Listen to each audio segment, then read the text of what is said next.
What are your thoughts on the takeover? Do you think 777 is the right future owner for Everton? Again, I'm going on what I've read in the media, and I have no inside knowledge at all, but it does seem there are some pretty severe question marks on 777. The interesting point is that the owners and directors test has now been changed to also include the Financial Conduct Authority. And I think that is the area where 777 may have issues in terms of getting past the FCA. So, I mean, you think it could collapse then?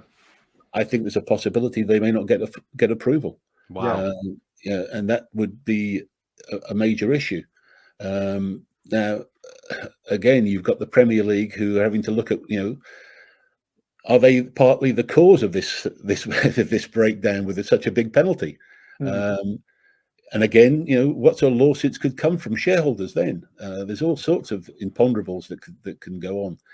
But I do think that the 777 issues, particularly in North America, their business model, do give certainly some questions that need to be answered fully. They may well be being answered fully, and it may well go through. But I do have some doubts at the moment. And why is that? Sorry, Lewis. Is that because of the loans and because of the credit history of the deals they're being involved with? Yeah, it's mainly to do with the way they financed a lot of the deals in the past, and also some of the legal challenges they face in the States. I think that those are the key areas. Certainly, the strength of financing and the solidity of the financing and the way they've handled certain deals, and whether, in fact, is there enough money to do the Everton deal that's already, it can be shown clearly where it sits and where it's from. Those are the key issues that the Premier League and the FCA will be looking at, and they will want clear sight of the funds that are being promised. And I don't know if 777 can do that. I hope they can.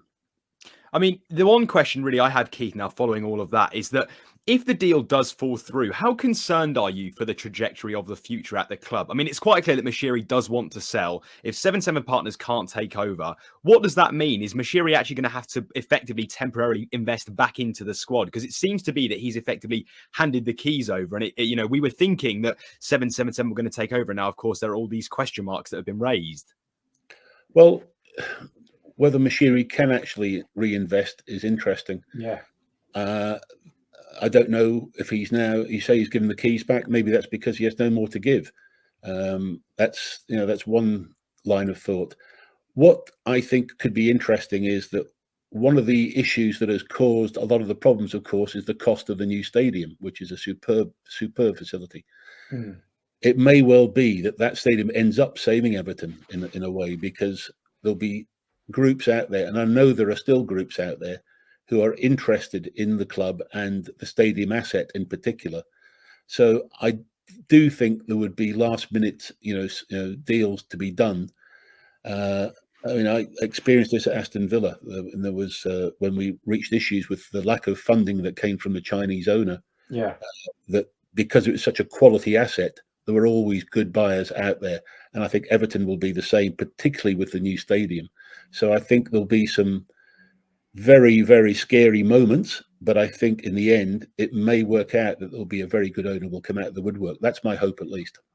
So if there's so many, a lot of Everton fans will be listening to this going, well, if there's so many quality buyers out there, how are we ending up with 777 who might not even pass the Premier League's owners and directors test? Because a lot of the very seriously well qualified buyers will sit and watch and wait, and then try and get something at a lower price. That's how they've become very successful. Yeah, and so that's something that I think may be the case, particularly the American investors. A lot of them will sit and wait. There's no need to rush in. I mean, why would you at the moment? There's with the 10 points issue, the whole 7-7 issue. Why would you? You'd if you were sensible, you'd sit back and you'd wait and see what develops. I read as well that apparently Sean Dyche is holding off another contract extension because of everything going on sort of behind the scenes. You've just watched a segment from Football Insider's brand new podcast, The Inside Track, with me, Lewis Pearce, alongside the guests on the show. Thanks very much for tuning in. Please do give the video a like, comment your thoughts on the topic, and feel free to share on your social media pages. If you want to listen to the full podcast episode, click the link in the description below. Keep your eyes peeled for plenty more content and exclusives here on The Inside Track.